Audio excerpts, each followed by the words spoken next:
తెలంగాణలో యువతకు మెరుగైన ఉద్యోగ ఉపాధి అవకాశాలు కల్పిస్తున్నామన్నారు కార్మిక శాఖ మంత్రి వివేక్ వెంకటస్వామి.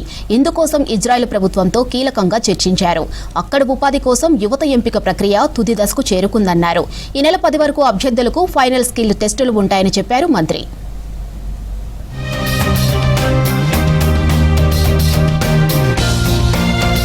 రాష్ట్రంలోని యువతకు విద్య, ఉద్యోగం, ఉపాధి అవకాశాలు కల్పించడంపై మరింత ఫోకస్ చేసింది కార్మిక శాఖ.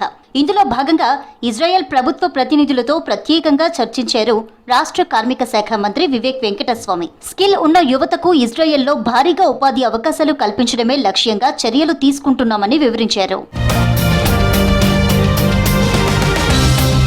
హైదరాబాద్ మాసబ్ ట్యాంక్లోని టామ్కామ్ ఆఫీస్లో ఇజ్రాయెల్ ప్రభుత్వ ప్రతినిధులు, ప్రైవేటు రంగ భాగస్వాములతో కీలక సమావేశాన్ని నిర్వహించారు మంత్రి వివేక్, కార్మిక శాఖ ఉన్నతాధికారులు.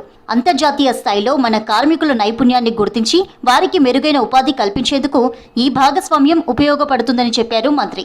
National skill development corporation international, Israel immigration authority కలిసి నియామక ప్రక్రియను చేపడుతున్నాయి. ఇజ్రాయెల్లోని రెనోవేషన్ రంగంలో 1200 మంది కార్మికుల అవసరం ఉందని గుర్తించామన్నారు మంత్రి వివేక్. 1000 మంది వాళ్ళు రిక్రూట్ చేసుకోవాలని చెప్పి వారి ఇండెంట్ మన ఎన్ఎస్డిఎల్తోని వారికి ప్రపోజల్ వచ్చింది.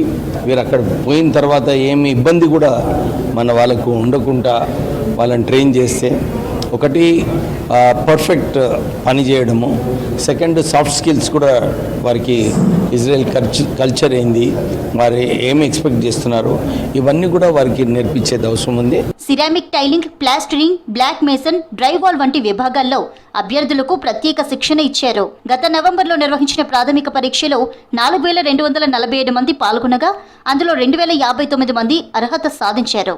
ప్రస్తుతం తుది దశకు ఎంపికైన 1200 మందికి మే 5 నుంచి 10 వరకు ఫైనల్ స్కిల్ పరీక్షలు నిర్వహిస్తారు.